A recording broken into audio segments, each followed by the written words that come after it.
خطاب عدل انصاف کے اتنے پیکر تھے، ایک قاضی کو منزول کر دیا، عہدے سے ہٹا دیا، عہدے سے دستبردار کر دیا، کہا تو اس لائق نہیں ہے۔ کیوں ہٹایا؟ جو قاضی تھا نا، وہ رئیس جو تھے، سردار تھے، ان کے ساتھ ادب و احترام کے ساتھ پیش آتا، عام عوام دیگر ان کے ساتھ وہ اپنا رویہ اختیار کرتا۔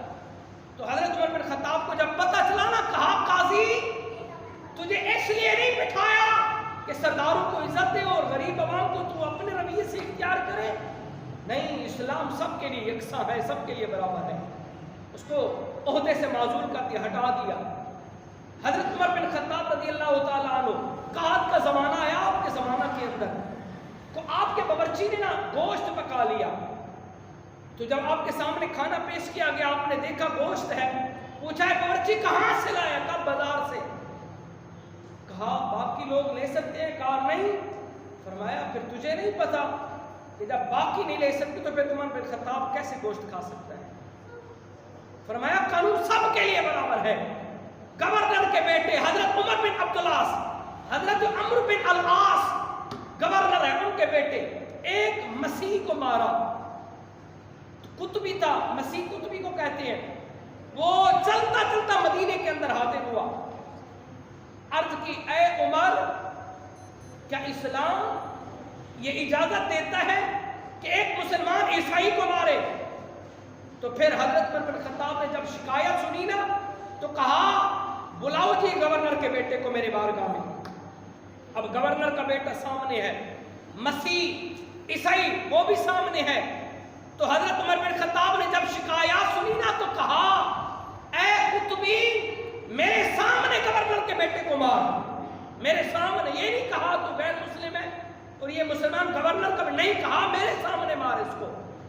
جب سزا دی نا گورنر کے بیٹے کو سامنے، پھر مخاطب کر کے کہا اے گورنر کے بیٹے، تجھے کب سے حق مل گیا ہے کہ تو گورنر کا بیٹا ہے تو پھر سب کو سزا دے سکتا ہے؟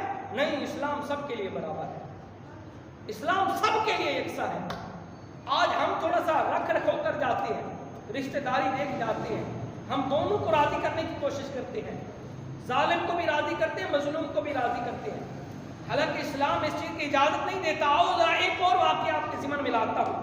حضرت علی المرتضیٰ کرم اللہ وجہ الکریم کی شکایت حضرت عمر کے پاس پہنچی، تو جب آپ کو بلایا گیا نا، تو حضرت عمر بن خطاب نے حضرت علی کو ابو الحسن کے نام سے پکارا، تو حضرت علی نے مخاطب کر کے کہا اے عمر، جب میری شکایت پہنچی ہے تو پھر تو نے مجھے ابو الحسن کو کہہ کے پکارا ہے، اس کو نام کہہ کے پکارا ہے۔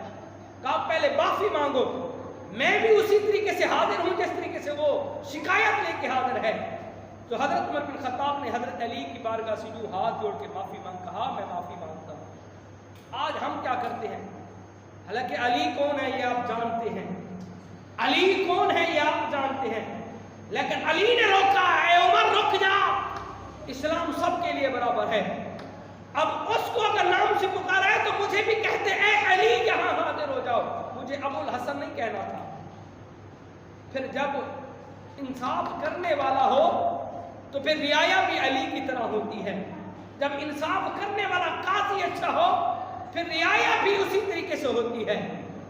آج آپ کے سامنے ہے معاشرہ، آج ہم امیروں کو تو بڑی عزت احترام دیتے ہیں، کیوں؟ میں ایک جملہ کہتا ہوں اکثر، بس یہی آخری جملہ، اس کے بعد اجازت چاہوں گا۔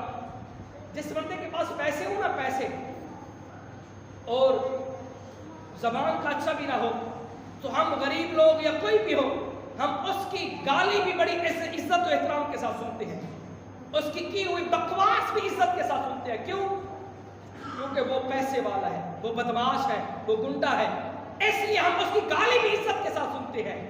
وہ بیچارہ غریب اگر مسکرا کے بات بھی کر لے تو ہم کہتے ہیں شاید کہ کوئی ضرورت ہے، کوئی مانگنے کا ارادہ ہے اس کا، لیکن ایسے نہیں ہوتا۔ پرکھا کرے، دیکھا کرے، تھوڑا دیکھا کرے۔ اب ٹائم نہیں ہے ورنہ میں آپ کو بتاتا کس طریقے سے اللہ تعالیٰ نے حضور علیہ السلام کو مخاطب کر کے کہا اے پیارے حبیب، یہ سردار اپنی مغروری کی وجہ سے اب آگے بڑھ چکے ہیں، ان کو جانے دیں، اب جو غریب آ رہا ہے اس کو اسلام کی دعوت دیں۔ آج ہم کیا کرتے ہیں؟ ہم سرداروں کو آگے لے آتے ہیں، غریب کو پیچھے لے جاتے ہیں۔ نہیں، اسلام سب کے لیے برابر ہے۔ چاہے بادشاہ ہے، امیر ہے، غریب ہے، فقیر ہے، عیسائی ہے، مسلم ہے، غیر مسلم ہے، عمر بن خطاب نے یہ مثال قائم کر کے بتایا ہے، اسلام سب کے لیے یکساں اور برابر ہے۔ عمر تیری جرت پہ لاکھوں سلام۔